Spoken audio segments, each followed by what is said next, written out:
Hello there. Good evening, everyone, and welcome back to our study and reading of In Search of the Miraculous. Many of you have been working your way through the chapters 1 to 5. They're in a playlist on the channel, and several of you have reached out and asked and inquired and said, what's going on with the study and where's the rest of the chapters? And so here we are. It's something that I wanted to get through, and thanks to you guys inquiring and asking where it is, here we go. We're back, and I'd very much like to read the rest of the chapters and finish this project and this wonderful book by early in the new year. So that's what I plan to do. Hello there, Becky. Welcome. And Neil, thanks for your support and encouragement and request to get back to it. So this is chapter 6. Chapter 7 is a fairly long chapter, much longer than all the previous ones, so I'll need to find some time for that. And as always, I'll say any questions that come up from the reading, feel free to get them in the comments, or if you'd like to hear me speak more about any of the subjects or concepts discussed, I think I will definitely do a video on aim, which begins the chapter, because that's a massive part of the Gurdjieff ideas, and it's a big, it's ideal for the new year. So I'll be speaking about that. I won't be able to address comments really during the read, because I want it to be a standalone episode. And so without further ado, let's get right into it. We have Ouspensky's In Search of the Miraculous, Chapter 6, and let's begin with the contents. Talk about aims. Can the teaching pursue a definite aim, the aim of existence, personal aims, to know the future, to exist after death, to be master of oneself, to be a Christian, to help humanity, to stop wars, G's explanations, fate, accident and will, mad machines, esoteric Christianity, what ought man's aim to be? The causes of inner slavery, with what the way to liberation begins. Know thyself, different understandings of this idea, self-study, how to study, self-observation, and I'll let you pause it if you want to read through. I'm not going to read all of these contents, but pause it there if you want to. Lots of ideas and concepts. So let's go. Chapter 6. One of the next lectures began with a question asked by one of those present. What was the aim of his teaching? I certainly have an aim of my own, said G, but you must permit me to keep silent about it. At the present moment, my aim cannot have any meaning for you, because it is important that you should define your own aim. The teaching by itself cannot pursue any definite aim. It can only show the best way for men to attain whatever aims they may have. The question of aim is a very important question. Until a man has defined his own aim for himself, he will not be able even to begin to do anything. How is it possible to do anything without having an aim? Before anything else, doing presupposes an aim. But the question of the aim of existence is one of the most difficult of philosophical questions, said one of those present. You want us to begin by solving this question? But perhaps we have come here because we are seeking an answer to this question. You expect us to have known it beforehand? If a man knows this, he really knows everything. You misunderstood me, said G. I was not speaking of the philosophical significance of the aim of existence. Man does not know it, and he cannot know it so long as he remains what he is. First of all, because there is not one but many aims of existence. On the contrary, attempts to answer this question using ordinary methods are utterly hopeless and useless. I was asking about an entirely different thing. I was asking you about your personal aim, about what you want to attain, and not about the reason for your existence. Everyone must have his own aim. One man wants riches, another health, a third wants the kingdom of heaven, the fourth wants to be a general, and so on. It is about aims of this sort that I am asking. If you tell me what your aim is, I shall be able to tell you whether we are going along the same road or not. Think of how you formulated your own aim to yourselves before you came here. I formulated my own aim quite clearly several years ago, I said. This is Ouspensky. I said to myself then that I want to know the future. Through a theoretical study of the question, I came to the conclusion that the future can be known, and several times I was even successful in experiments in knowing the exact future. I concluded from this that we ought and that we have a right to know the future, and that until we do know it, we shall not be able to organize our lives. A great deal was connected for me with this question. I considered, for instance, that a man can know, and has a right to know exactly how much time is left to him, how much time he has at his disposal, or, in other words, he can and has a right to know the day and hour of his death. I always thought it humiliating for a man to live without knowing this, and I decided at one time not to begin doing anything in any sense whatever until I did know it. For what is the good of beginning any kind of work when one doesn't know whether one will have time to finish it or not? Very well, said G. To know the future is the first aim. Who else can formulate his aim? I should like to be convinced that I shall go on existing after the death of the physical body, or, if this depends upon me, I should like to work in order to exist after death, said one of the company. I don't care whether I know the future or not, or whether I am certain or not of life after death, said another. If I remain what I am now, what I feel most strongly is that I am not master of myself, and if I were to formulate my aim, I should say that I want to be master of myself. I should like to understand the teaching of Christ, and to be a Christian in the true sense of the term, said the next. I should like to be able to help people, said another. I should like to know how to stop wars, said another. Well, that's enough, said G. We now have sufficient material to go on with. The best formulation of those that have been put forward is the wish to be one's own master. Without this, nothing else is possible, and without this, nothing else will have any value. But let us begin with the first question, or the first aim. In order to know the future, it is necessary first to know the present, in all its details, as well to know the past. Today is what it is because yesterday was what it was. And if today is like yesterday, tomorrow will be like today. If you want tomorrow to be different, you must make today different. If today is simply a consequence of yesterday, tomorrow will be a consequence of today in exactly the same way. And if one has studied thoroughly what happened yesterday, the day before yesterday, a week ago, a year, 10 years ago, one can say unmistakably what will and what will not happen tomorrow. But at present we have not sufficient material at our disposal to discuss this question seriously.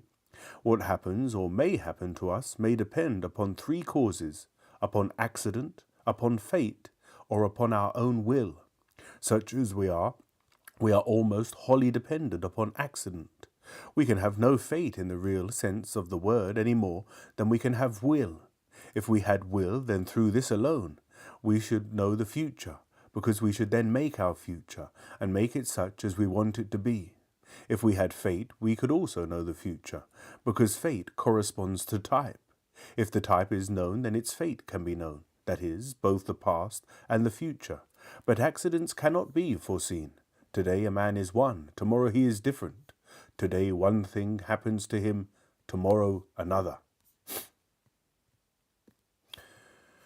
But are you not able to foresee what is going to happen to each of us? Somebody asked. That is to say, foretell what result each of us will reach in work on himself, and whether it is worth his while to begin work. It is impossible to say, said G. One can foretell the future for men. It is impossible to foretell the future for mad machines.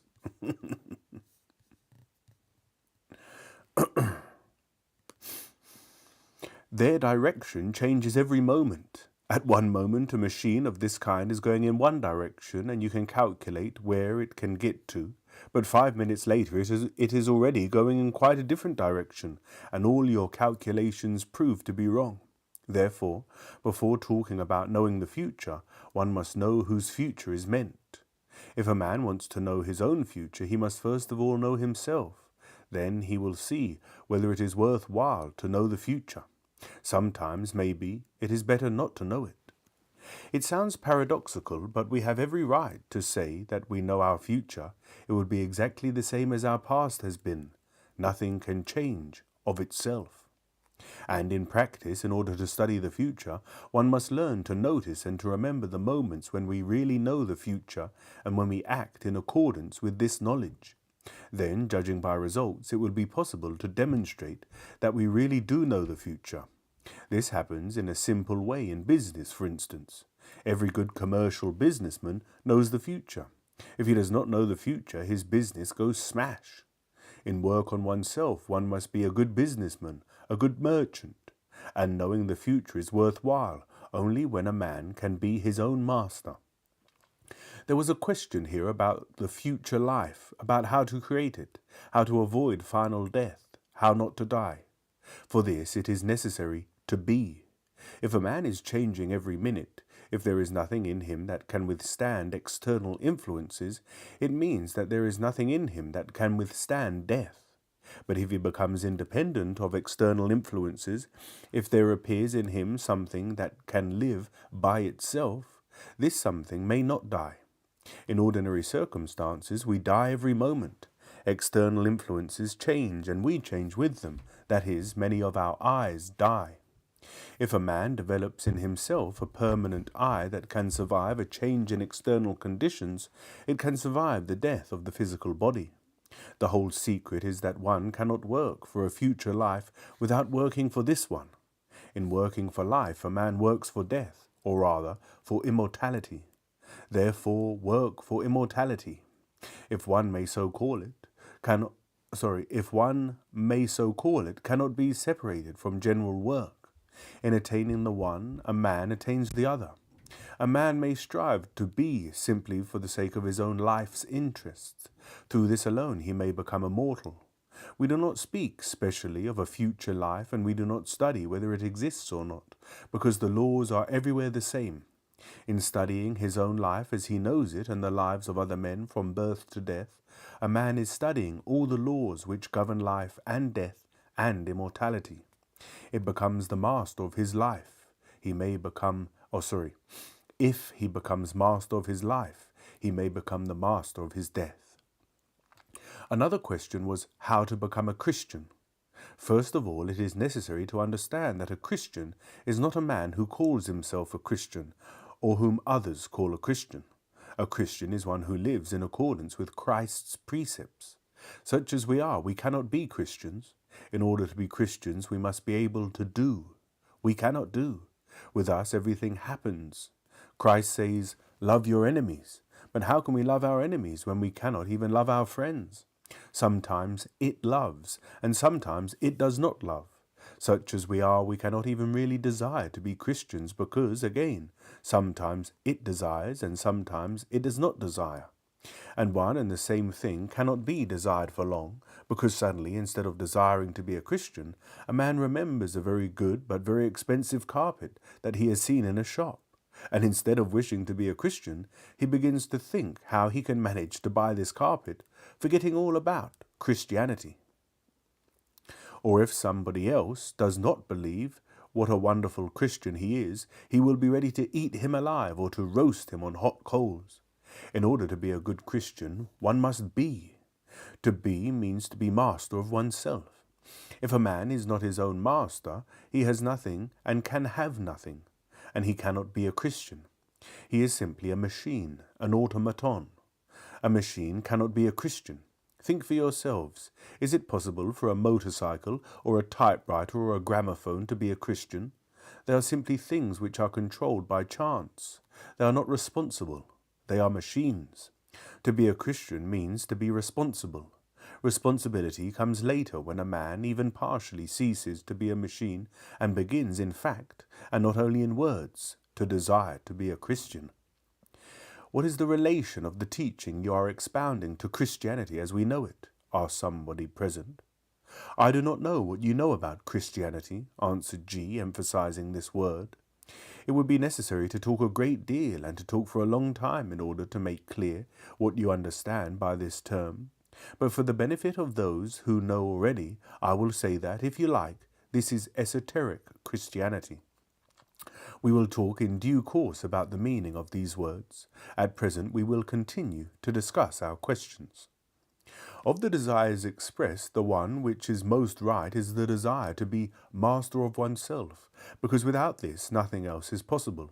And in comparison with this desire, all other desires are simply childish dreams, desires of which a man could make no use, even if they were granted to him. It was said, for instance, that somebody wanted to help people. In order to be able to help people, one must first learn to help oneself. A great number of people become absorbed in thoughts and feelings about helping others simply out of laziness. They are too lazy to work on themselves, and at the same time it is very pleasant for them to think that they are able to help others. This is being false and insincere with oneself. If a man looks at himself as he really is, he will not begin to think of helping other people. He will be ashamed to think about it. Love of mankind, altruism, are all very fine words, but they only have meaning when a man is able, of his own choice and of his own decision, to love or not to love, to be an altruist or an egoist. Then his choice has a value. But if there is no choice at all, if he cannot be different, if he is only such as chance has made or is making him, an altruist today, an egoist tomorrow, again an altruist the day after, tomorrow, then there is no value in it whatever. In order to help others, one must first learn to be an egoist, a conscious egoist. Only a conscious egoist can help people. Such as we are, we can do nothing. A man decides to be an egoist, but gives away his last shirt instead. He decides to give away his last shirt, but instead he strips off his last shirt, the man to whom he meant to give his own. Or he decides to give away his own shirt, but gives away somebody else's, and is offended if somebody refuses to give him his shirt so that he may give it to another. This is what happens most often. And so it goes on. And above all, in order to do what is difficult, one must first learn to do what is easy. One cannot begin with the most difficult. There was a question about war, how to stop wars. Wars cannot be stopped. War is the result of the slavery in which men live. Strictly speaking, men are not to blame for war. War is due to cosmic forces, to planetary influences. But in men there is no resistance whatever against these influences, and there cannot be any, because men are slaves. If they were men and were capable of doing, they would be able to resist these influences and refrain from killing one another. But surely those who realize this can do something, said the man who asked the question about war. If a sufficient number of men came to a definite conclusion that there should be no war, could they not influence others? Those who dislike war have been trying to do so almost since the creation of the world, said G. And yet there has never been such a war as at the present. Wars are not decreasing, they are increasing, and war cannot be stopped by ordinary means. All these theories about universal peace, about peace conferences and so on, are again simply laziness and hypocrisy. Men do not want to think about themselves, do not want to work on themselves, but think of how to make other people do what they want. If a sufficient number of people who wanted to stop war really did gather together, they would first of all begin by making war upon those who disagreed with them. And it is still more certain that they would make war on people who also want to stop wars, but in another way, and so they would fight. Men are what they are, and they cannot be different. War has many causes that are unknown to us. Some causes are in men themselves, others are outside them. One must begin with the causes that are in man himself. How can he be independent of the external influences of great cosmic forces when he is the slave of everything that surrounds him? He is controlled by everything around him. If he becomes free from things, he may then become free from planetary influences. Freedom, liberation, this must be the aim of man. To become free, to become liberated from slavery. This is what a man ought to strive for when he becomes even a little conscious of his position. There is nothing else for him, and nothing else is possible so long as he remains a slave both inwardly and outwardly. But he cannot cease to be a slave outwardly while he remains a slave inwardly. Therefore, in order to become free, he must gain inner freedom. The first reason for man's inner slavery is his ignorance, and above all, his ignorance of himself. Without self-knowledge, without understanding the working and functions of his machine, man cannot be free. He cannot govern himself, and he will always remain a slave and the plaything of the forces acting upon him. This is why in all ancient teachings the first demand at the beginning of the way to liberation was, "Know thyself." We shall speak of these words now.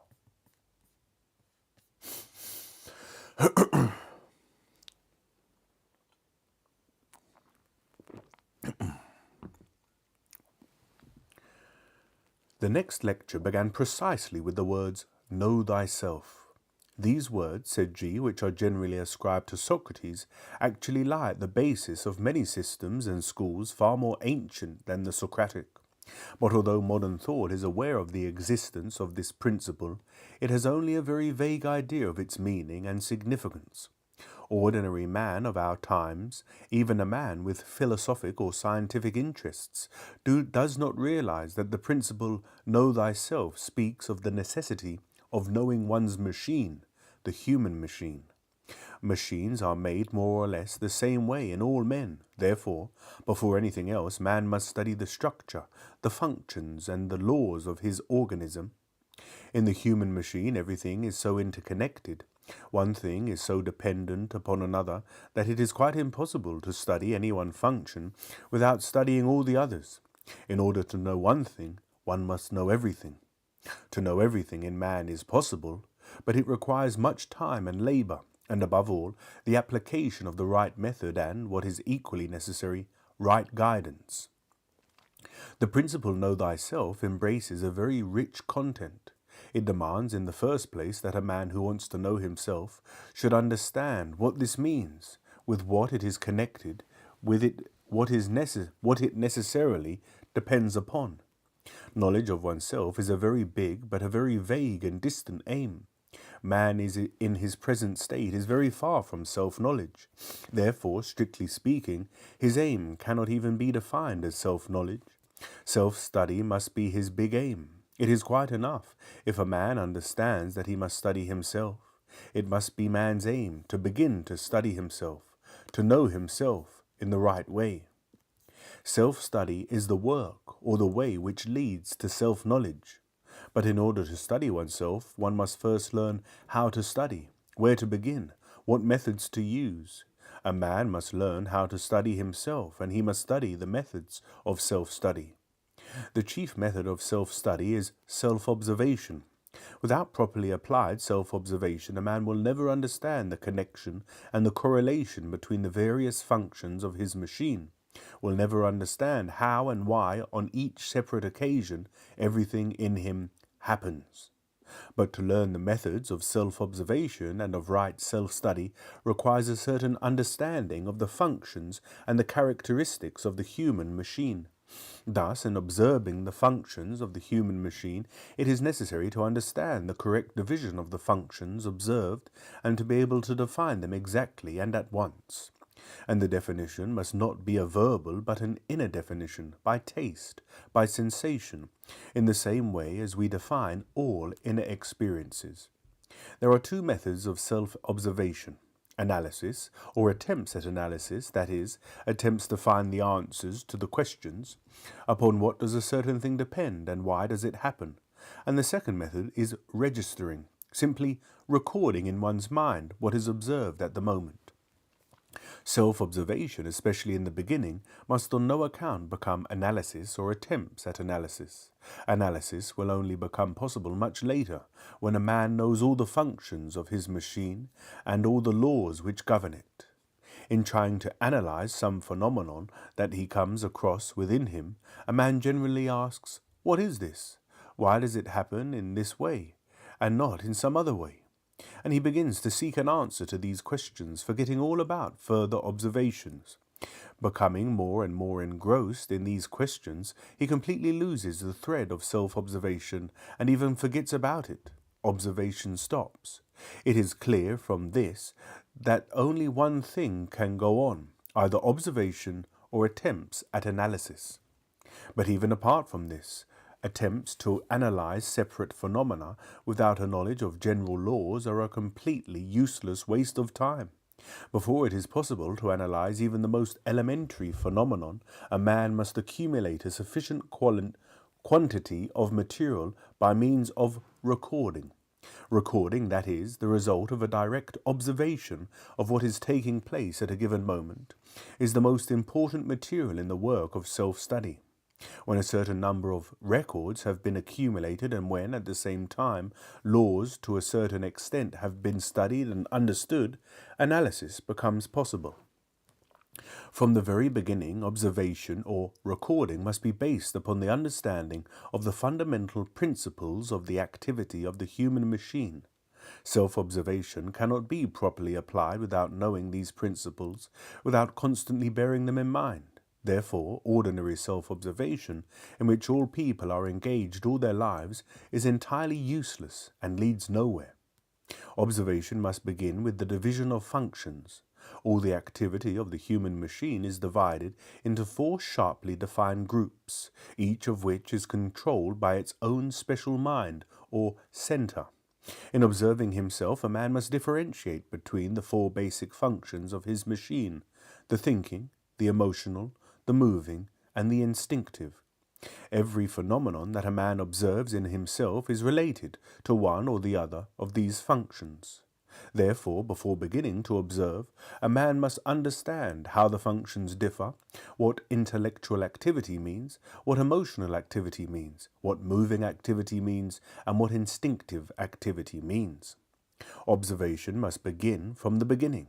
All previous experience, the results of all previous self-observation must be laid aside.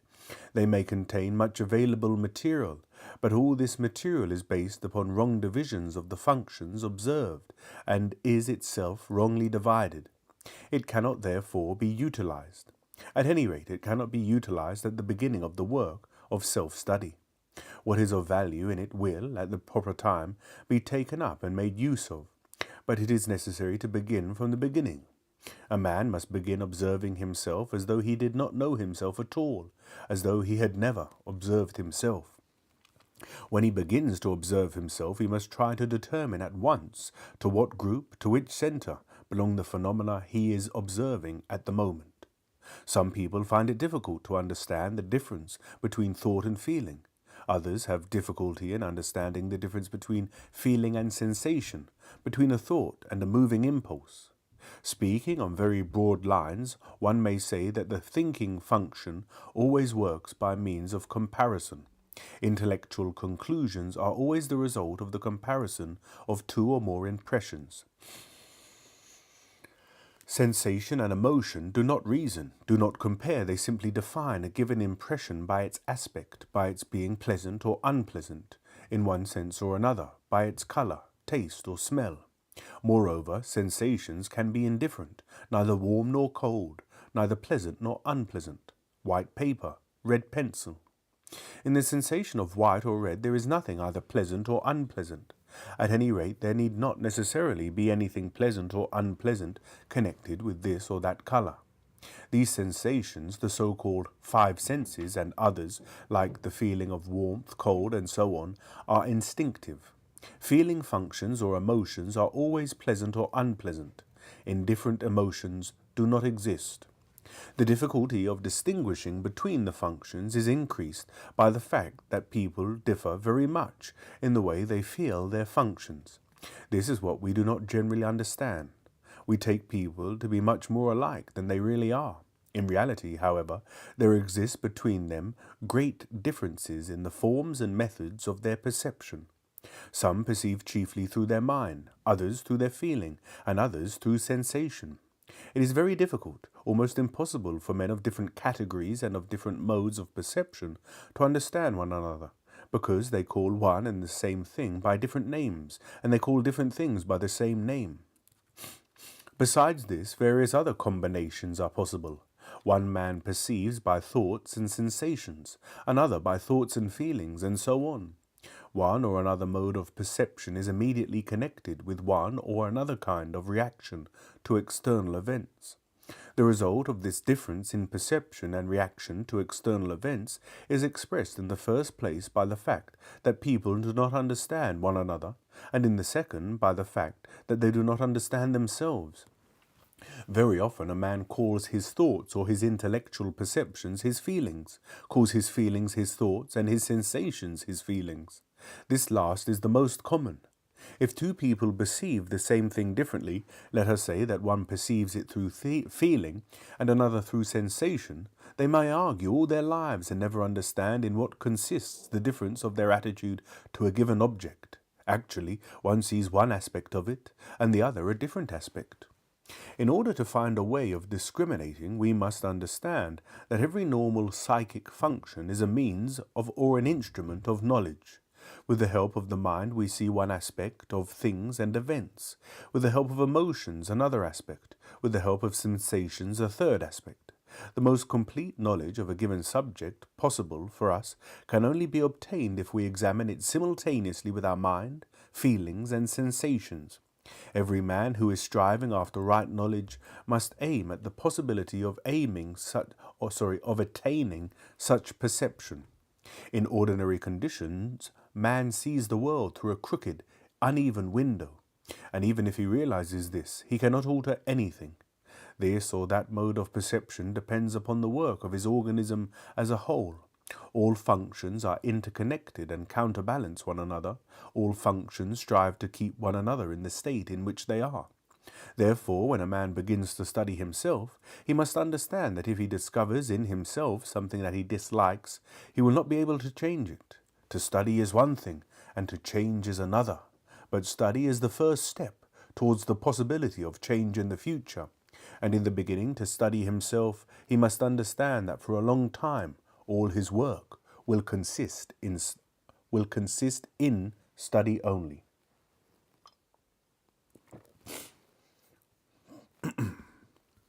Change under ordinary conditions is impossible, because in wanting to change something, a man wants to change this one thing only. But everything in the machine is interconnected, and every function is inevitably counterbalanced by some other function or by a whole series of other functions, although we are not aware of this interconnection of the various functions within ourselves. The machine is balanced in all its details at every moment of its activity. If a man observes in himself something that he dislikes and begins making efforts to alter it, he may succeed in obtaining a certain result. But together with this result, he will inevitably obtain another result, which he did not in the least expect or desire, and which he could not have suspected. By striving to destroy and annihilate everything that he dislikes, by making efforts to this end, he upsets the balance of the machine. The machine strives to re-establish the balance and re-establishes it by creating a new function which the man could not have foreseen. For instance, a man may observe that he is very absent-minded, that he forgets everything, loses everything, and so on. He begins to struggle with this habit, and, if he is sufficiently methodical and determined, he succeeds after a time in attaining the desired result. He ceases to forget and lose things. This he notices, but there is something else he does not notice, which other people notice, namely, that he has grown irritable, pedantic, fault-finding, disagreeable. Irritability has appeared as the result of his having lost his absent-mindedness. Why? It is impossible to say. Only detailed analysis of a particular man's mental qualities can show why the loss of one quality has caused the appearance of another. This does not mean that loss of absent-mindedness must necessarily give rise to irritability. It is just as easy for some other characteristic to appear that has no relation to absent-mindedness at all, for instance, stinginess or envy, or something else. So that if one is working on oneself properly, one must consider the possible supplementary changes and take them into account beforehand. Only in this way is it possible to avoid undesirable changes or the appearance of qualities which are utterly opposed to the aim and the direction of the work. But in the general plan of the work and functions of the human machine, there are certain points in which a change may be brought about without giving rise to any supplementary results. It is necessary to know what these points are, and it is necessary to know how to approach them, for if one does not begin with them, one will either get no result at all, or wrong and undesirable results. Having fixed in his own mind the difference between the intellectual, the emotional, and the moving functions, a man must, as he observes himself, immediately after his impressions to this or that category, immediately refer his impressions to this or that category. Excuse me. And at first he must take mental note of only such observations as regard which he has no doubt whatever, that is, those where he sees at once to what category they belong. He must reject all vague or doubtful cases and remember only those which are unquestionable. If the work is carried on properly, the number of unquestionable observations will rapidly increase, and that which seemed doubtful before will be clearly seen to belong to the first, the second, the third centre. Each centre has its own memory, its own associations, its own thinking. As a matter of fact, each centre consists of three parts: the thinking, the emotional, and the moving.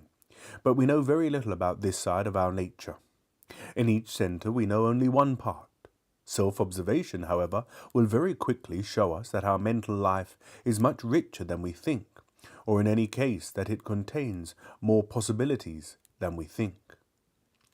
At the same time as we watch the work of the centres, we shall observe, side by side with their right working, their wrong working, that is, the working of one centre for another, the attempts of the thinking centre to feel or to pretend that it feels, the attempts of the emotional centre to think, the attempts of the moving centre to think and feel.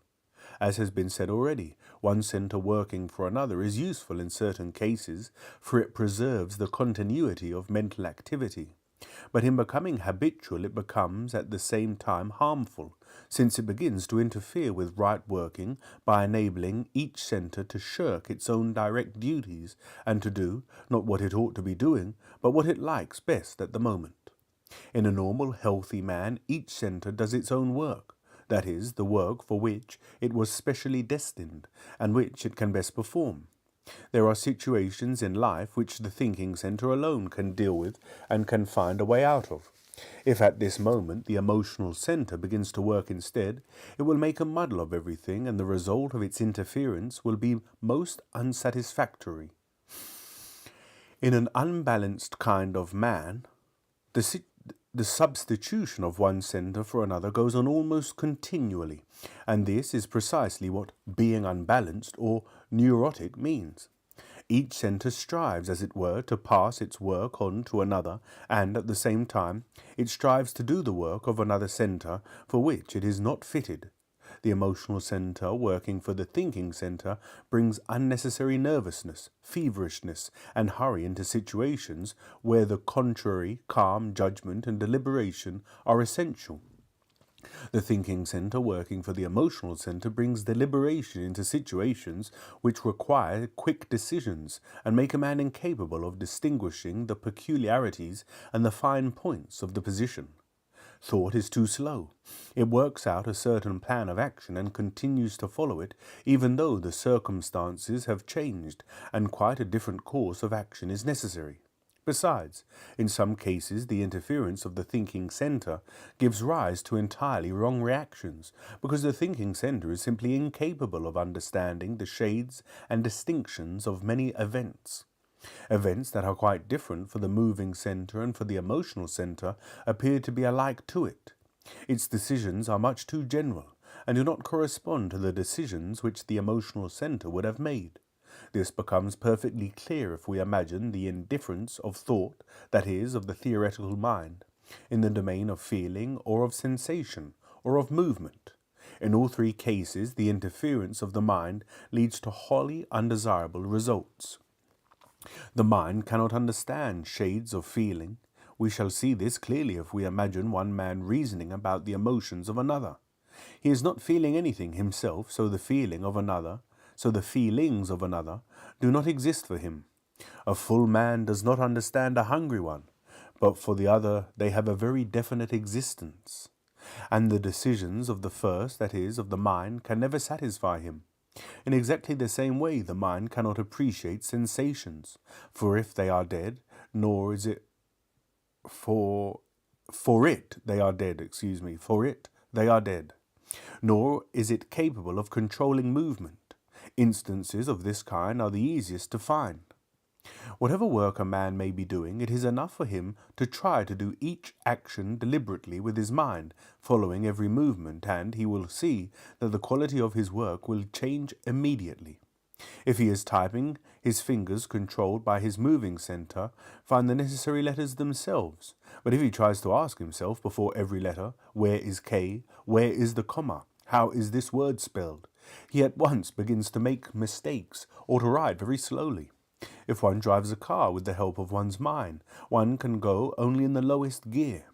The mind cannot keep pace with all the movements necessary for developing a greater speed. To drive at full speed, especially in the streets of a large town, while steering with the help of one's mind is absolutely impossible for an ordinary man. Moving center working for thinking center produces, for example, mechanical reading or mechanical listening, as when a man reads or listens to nothing but words and is utterly unconscious of what he is reading or hearing. This generally happens when attention, that is, the direction of the thinking center's activity, is occupied with something else, and when the moving center is trying to replace the absent mind, the absent thinking center. And sorry, I'll just pause for a moment here because this is a very powerful paragraph here that we can all learn from and experience very easily in our own life. I'm sure we've all had the experience of reading, and you're reading away and you've read a few paragraphs or sentences and you realize, I don't remember any of that. I was thinking of something else. So your mind and eyes, your thinking center is reading and it's doing it mechanically. So I'll read that paragraph again if you don't mind. And it's a very, if we read a lot, or at any moment in the day we can experience this. And I'll just read that paragraph again. Moving center working for thinking center produces, for example, mechanical reading or mechanical listening, as when a man reads or listens to nothing but words and is utterly unconscious of what he is reading or hearing. This generally happens when attention, that is, the direction of the thinking center's activity, is occupied with something else, and when the moving center is trying to replace the absent thinking center. But this very easily becomes a habit because the thinking center is generally distracted, not by useful work, by thought or by contemplation, but simply by daydreaming or imagination. Imagination is one of the principal sources of the wrong work of centers. Each center has its own form of imagination and daydreaming, but as a rule both the moving and the emotional centers make use of the thinking center, which very readily places itself at their disposal for this purpose, because daydreaming corresponds to its own inclinations. Daydreaming is absolutely the opposite of useful mental activity. Useful in this case means activity directed towards a definite aim and undertaken for the sake of obtaining a definite result. Daydreaming does not pursue any aim, does not strive after any result. The motive for daydreaming always lies in the emotional or in the moving center. The actual process is carried on by the thinking center. The inclination to daydream is due partly to the laziness of the thinking center, that is, its attempts to avoid the efforts connected with work directed towards a definite aim and going in a definite direction, and partly to the tendency of the emotional and the moving centers to repeat themselves, to keep alive or to recreate experiences, both pleasant and unpleasant, that have been previously lived through or imagined. Daydreaming of disagreeable, morbid things is very characteristic of the unbalanced state of the human machine. After all, one can understand daydreaming of a pleasant, kind, and find logical justification for it. Daydreaming of an unpleasant character is an utter absurdity, and yet many people spend 9/10 of their lives in just such painful daydreams about misfortunes which may overtake them or their family, about illnesses they may contract or sufferings they will have to endure. Imagination and daydreaming are instances of the wrong work of the thinking center. Observation of the activity of imagination and daydreaming forms a very important part of self-study. The next object of self-observation must be habits in general. Every grown-up man consists wholly of habits, although he is often unaware of it and even denies having any habits at all. This can never be the case. All three centers are filled with habits, and a man can never know himself until he has studied all his habits. The observation and the study of habits is particularly difficult because, in order to see and record them, one must escape from them, free oneself from them, if only for a moment. So long as a man is governed by a particular habit, he does not observe it, but at the very first attempt, however feeble, to struggle against it, he feels it and notices it.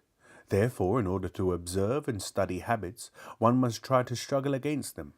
This opens up a practical method of self-observation.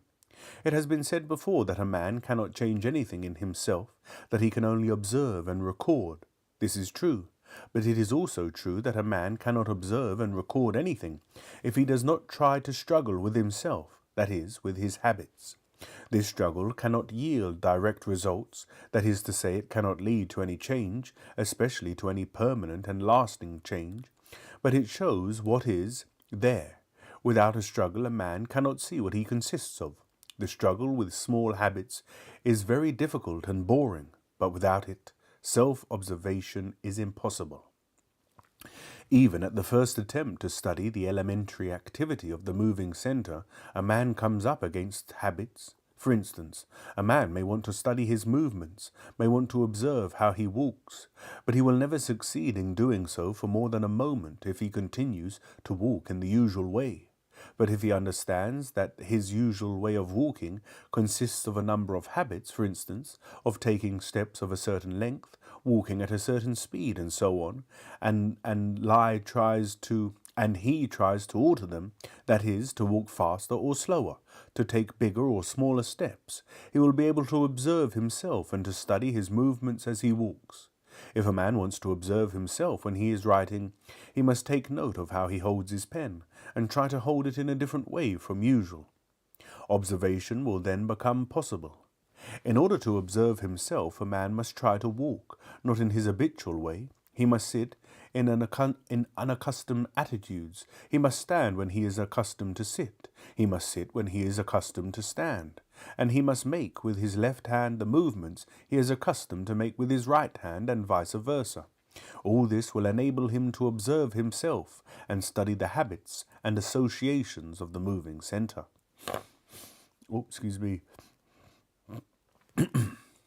In the sphere of the emotions, it is useful to try to struggle with the habit of giving immediate expression to all one's unpleasant emotions. And, I'll just pause here to interject a bit that this is another large part of the teachings of Gurdjieff's Fourth Way, the work not expressing negative emotions. So this is very important, and I will likely do a separate video about that. So let me know if you're interested in hearing that.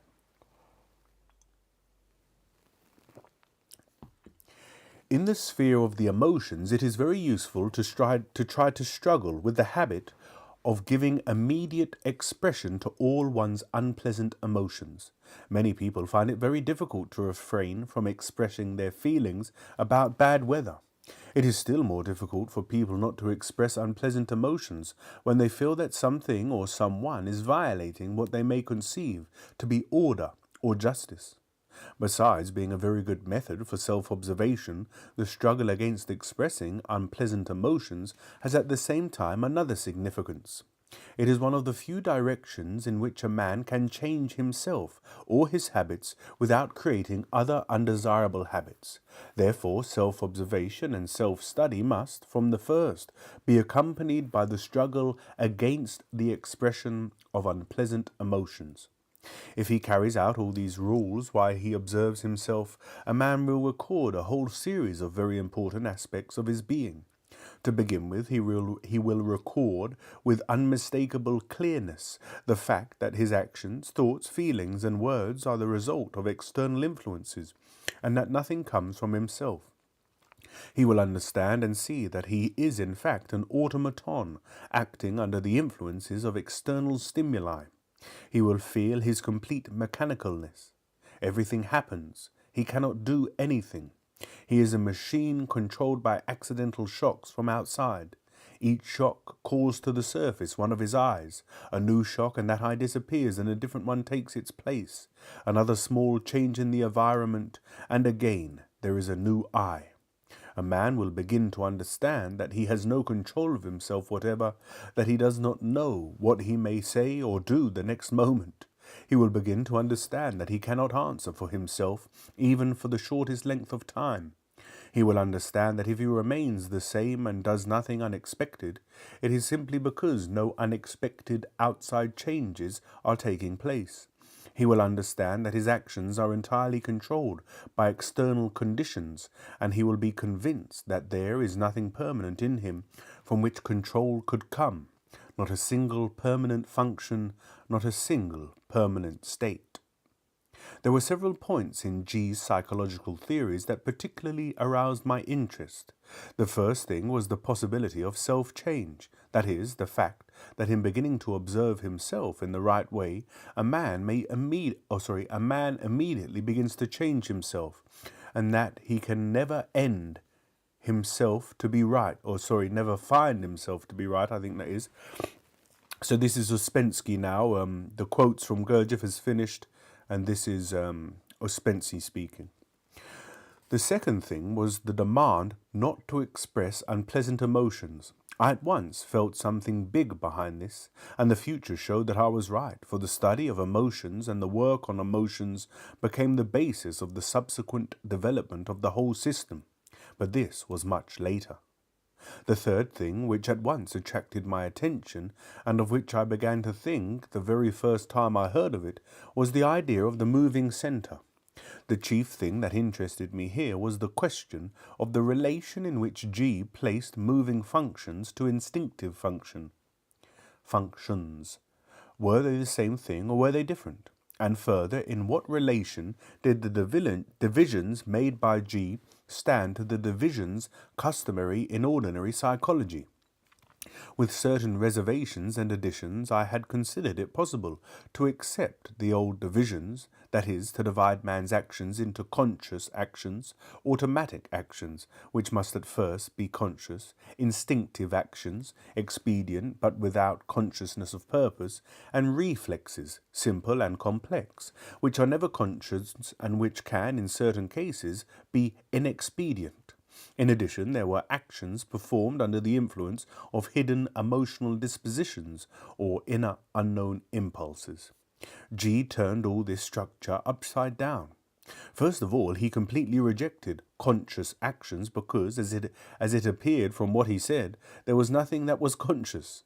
The term subconscious, which plays such a big part in the theories of some authors, became quite useless and even misleading, because phenomena of quite different categories were classified under the category of subconscious.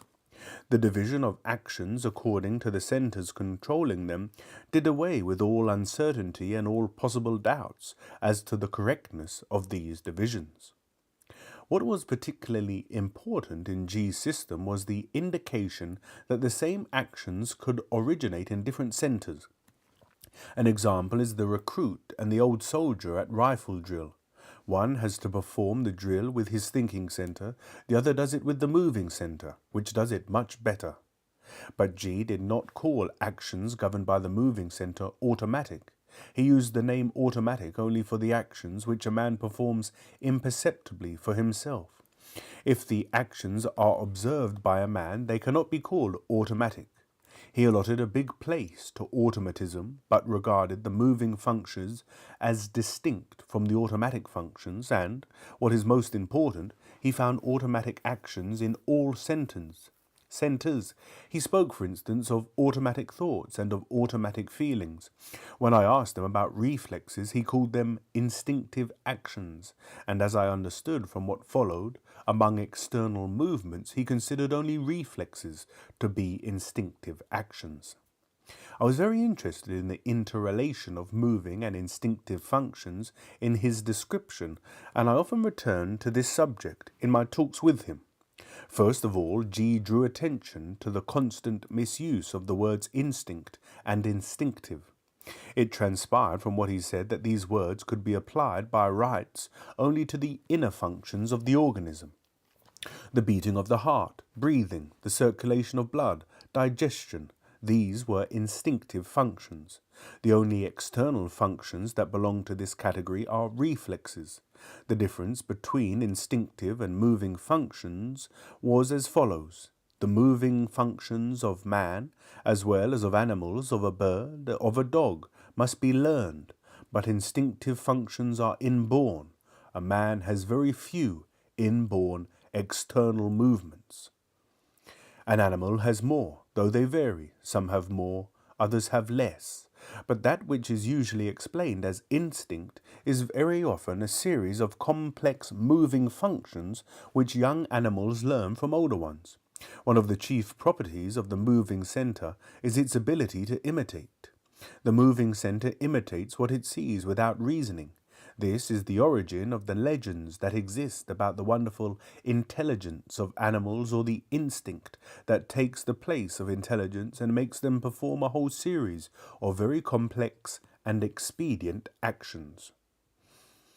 The idea of an independent moving center which, on the one hand, does not depend upon the mind, does not require the mind, and which is a mind in itself, and which, on the other hand, does not depend upon instinct, and has first of all to learn, place very many problems on entirely new ground. The existence of a moving center, working by means of imitation, explain the preservation of the existing order in beehives, termitaries, and anthills. Directed by imitation, one generation has had to shape itself absolutely upon the model of another. There could be no changes, no departure whatever from the model. But imitation did not explain how such an order was arrived at in the first place. I often wanted very much to speak to G about this, as well as about many other things connected with it. But G eluded such conversations by leading them up to man and to real problems of self-study. Then a great deal was elucidated for me by the idea that each center was not only a motive force, but also a receiving apparatus, working as receiver for different and sometimes very distant influences. When I thought of what had been said about wars, revolutions, migrations of peoples, and so on, when I pictured how masses of humanity could move under the control of planetary influences, I began to understand our fundamental mistake in determining the actions of an individual. We regard the actions of an individual as originating in himself. We do not imagine that the masses may consist of automatons obeying external stimuli and may move, not under the influence of the will, consciousness, or inclination of individuals, but under the influence of external stimuli, coming possibly from very far away. Can the instinctive and the moving function be controlled by two distinct centers? I asked G once. They can, said G, and to them must be added the sex center. These are the three centers of the lower story. The sex center is the neutralizing center in relation to the instinctive and the moving center. The lower story can exist by itself, because the three centers in it are the conductors of the three forces. The thinking and the emotional centers are not indispensable for life.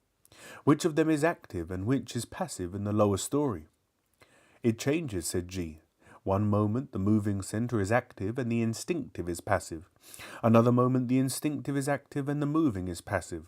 You must find examples of both states in yourself. But besides different states, there are also different types. In some people the moving center is more active, in others the instinctive center. But for the sake of convenience in reasoning, and particularly in the beginning, when it is important only to explain the principles, we take them as one center with different functions which are on the same level. If you take the thinking, the emotional, and the moving centers, then they work on different levels, the moving and the instinctive on one level. Later, you will understand what these levels mean and upon what they depend. And there we have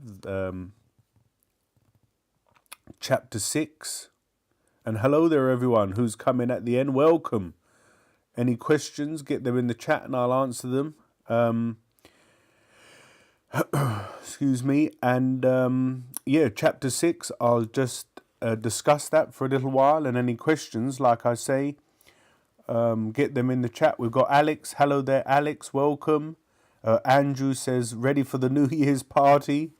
I'm ready for the new year. I don't know if there'll be a party. There shouldn't there? I should be streaming for the UK in midnight, but we have so many viewers from all over the world. New Year's will be different times for everyone. But yeah, I'm excited for the new year. And Chandra Green asks, we are often on autopilot and disconnected. We have to work to stay present. And yes, Chandra, that is a big aspect of the Gurdjieff work and Gurdjieff system. And he calls them efforts. We have to make efforts in order to remain present, in order to increase our consciousness. And it's the same thing with Buddhism, whether Zen Buddhism or Theravada Buddhism. Buddhism is a practice. You're on the path, the Dharma. You have to practice Buddhism. You don't just say, like he says there, and it always fascinated me when I first studied these Gurdjieff ideas. Christianity, to be a Christian, it's work, it's effort. You have to put in effort to be a Christian. You can't just say, I'm a Christian, label yourself a Christian, go to church on Sunday and continue to live your life in a normal way. You have to make great efforts to be a Christian according to Christ's precepts. If you're not following them, then are you a Christian? And Christianity, in my opinion, has been degraded over the years. But to be a true Christian, it takes a lot of effort, a lot of willpower, and you need to live according to Christ's words. And what Gurdjieff says is, if you're a machine, how can a machine be a Christian? There's no Christian motorcycles or Christian typewriters, I think he uses.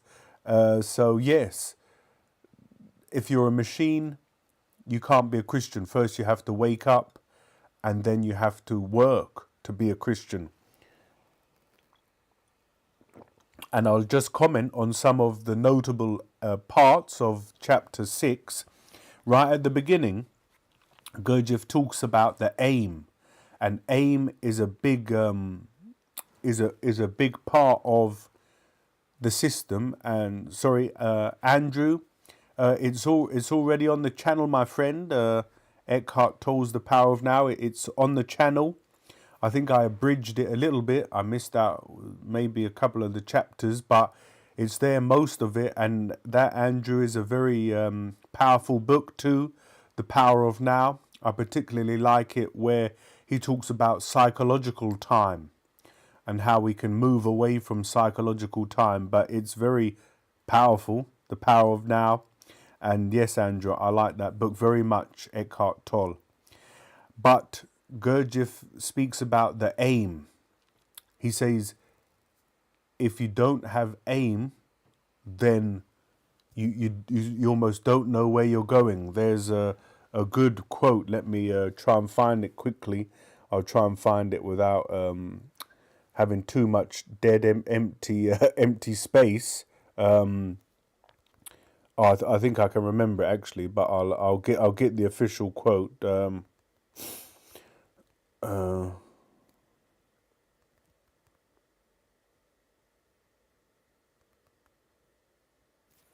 Yeah, I think it's saying here, it's ascribed to Lewis Carroll.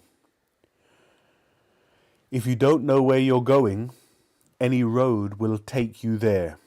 And this is what Gurdjieff's saying. If you don't have an aim, then in a sense, nothing matters. It's quite nihilistic in a sense that if you don't have an aim, then it doesn't matter what you do because you haven't got an aim. So you're just living like a machine, like an automaton. But if you have an aim, and let's just take an aim that I always like to bring in because it's very simple and easy to understand, and I feel most people would share this aim to some degree. the aim to lose weight. My aim, and this isn't obviously spiritual or consciousness related, it's just life related. My aim is to lose weight.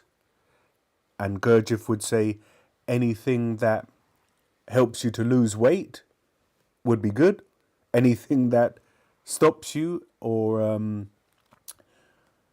stops you. I'm trying to think of a better word. Anything that takes you further away from that aim is bad. And Andrew, thank you so much, my friend. It's very kind of you. I like the super sticker, I think it is. Thank you very much, Andrew. I really appreciate it, my friend, very much. And it's nice to see you all here. I wasn't expecting anyone on the In Search of the Miraculous readings, so it's lovely to have you here. And I hope you guys go back to the beginning and work your way through them, because they're very powerful chapters and it's an amazing book. So if you have an aim, my aim is to lose weight. Anything that helps you to do that is good. Exercising, eating healthy foods, fasting, eating less food, reducing your portions, all of those things are good because you've got an aim. If you eat sweet stuffs, cookies, crisps, overeat, if you overeat, if you're sedentary, you just sit around all day, then that's bad, obviously, because your aim is to lose weight. However, if you don't have an aim, if you're aimless, pathless, then it doesn't matter. You just sit around all day watching Netflix and eating cookies and crisps, and it doesn't matter because your aim, that person's aim isn't to lose weight. So that's the first thing that comes early in the chapter. There's also another interesting aspect that I think one has to really work on themselves and really observe in their own lives, and that's Gurdjieff talks about the centers in more detail in this chapter. In one of the early chapters, chapter 2 or 3, I believe, he talks about the centers very basic in a very fundamental aspect. And Happy New Year to you, Andrew. I hope you have a wonderful year and all your dreams come true. And I think it's important for, as individuals, to observe the centers within ourselves. The centers are the thinking center, the emotional center, the moving center, and the instinctive center. And Gurdjieff says that each of those centers has a sub-centers within them. But again, we won't get into all that. But it's important for us as individuals to focus and learn and observe and experience the centers. And the final thing, which I think for me was one of the most important teachings, and the thing that I sort of got the most out of, and the thing that has impacted me most in my life, even to this point. For people that know me, I don't really get negative. I don't get upset. I don't get down because of all the work I did, all the efforts I made, back to Chandra Green's point, all the efforts I made when I was studying Gurdjieff and reading Gurdjieff and talking about Gurdjieff and going to the Gurdjieff groups. Not expressing negative emotions. It's in a sense quite simple, or maybe simple is the wrong word. It's a very direct experience because you can feel the negative emotion coming up, and if there's a space between the thought, the feeling and the reaction, then you can sort of mitigate and stop that expression. And if you don't do that and you express the negative emotion, then after the fact you can observe and realize and record, note, oh, I was negative just then. I expressed the negative emotion. There I am, expressing negative emotions when my aim was not to express negative emotions. And you can go on, and obviously for people that are more negative, this will be more difficult. For people that are more optimistic and positive, this will be easier. But we all have our own type and things that are easy or difficult to work with and to work against. And hello there, Dan P. Welcome. We're about to finish, my friend, but you can always watch the replay once we end shortly. So that's another thing, the not expressing negative emotions. So these two things, very important, to have an aim and not to express negative emotions. And like I said, the next chapter, chapter 7, I think it's 25 pages. This was 17 pages for anyone that's interested. Not that I think is very interesting. This chapter's 17 pages. Chapter 7 is 25 pages, and I think we're going to get into octaves. And again, things can get very complicated in Search of the Miraculous, but you're always welcome to send me an email to ask a question in the comments, and I'll try and address it. But I think the best thing one can do, and what I did, and I've said it several times before, I'll say it again. The first time I read In Search of the Miraculous, I didn't understand any bit at all. I didn't really get anything out of it.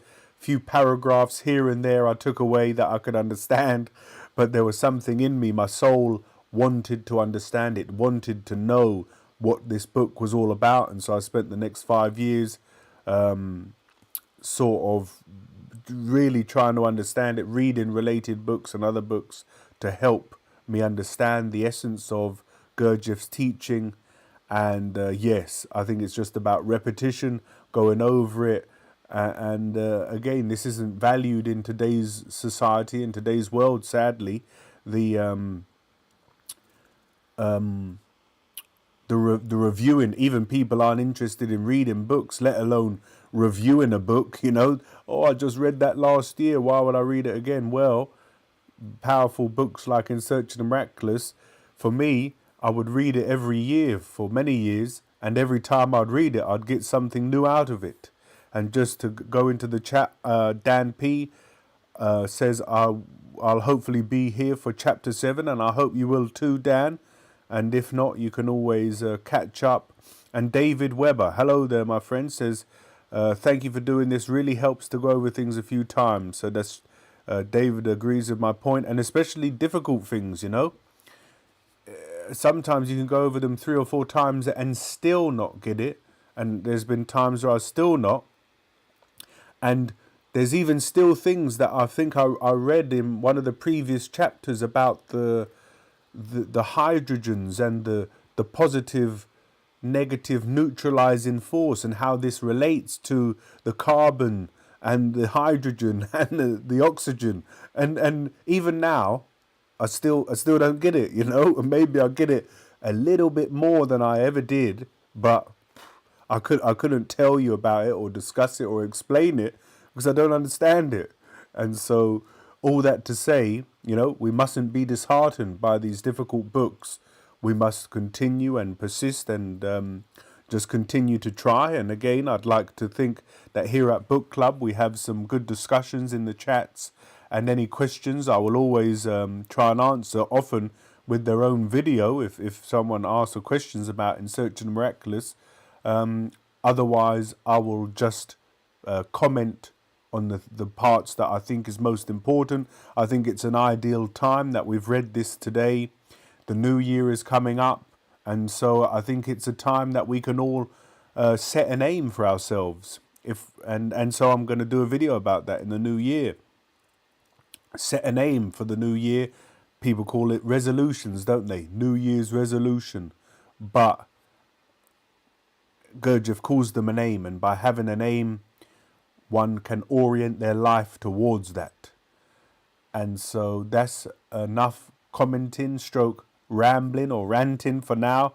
I'm glad, Chandra, that you enjoyed the stream and the content or whatever you love about this. I'm happy to hear that. And like I said, several people reached out saying, hey, what's going on with In Search of the Miraculous? Where is it? So I'm back. And I've never heard of the color code, Dan P, but I'm going to look at it right now. just to see what it says. Who's the author in case I can't find it?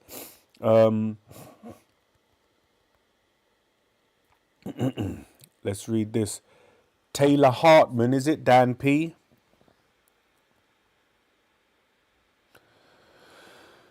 The New Way to See Yourself, Your Relationships and Life. Is it a... oh, I see. It's like a framework with which to view life, yeah? Dan, very helpful, I imagine. And so, yeah, I'll look into it. But I've got lots of books that I want to read in the new year. And, of course, there's 18 chapters in Search of the Miraculous, so fair bit of reading to go. And, yeah, loads to come, and I'll be updating you with all that in the new year, as well as our video on AIM. Again, for the last time, any comments and questions are welcome.